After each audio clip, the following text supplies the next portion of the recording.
Never kasi ako nalilig. Hoy! Joke! Hindi ako nalilig. Tulog. Parang pagkagising ko, hindi talaga kaya. Huwag na lang ako kasi di na ako pumapasok. Joke lang.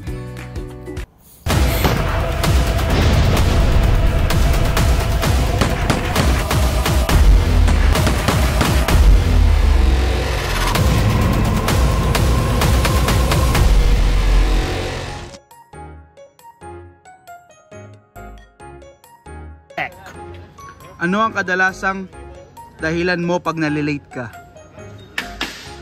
Natutulog ng mas mahaba pa kaysa sa alarm. Hindi ako nalilig. Traffic. Walang tulog. Ay, sa school. Saan? School na lang. Never kasi ako nalilig. Hoy! Joke! Joke. Traffic.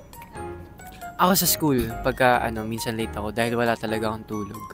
Parang pagkagising ko, hindi talaga kaya. Huwag na lang ako kasi di na ako pumapasok pag wala na akong tulog. Joke lang. Traffic. O kaya minsan on the way na pero wala pa talaga, di ba?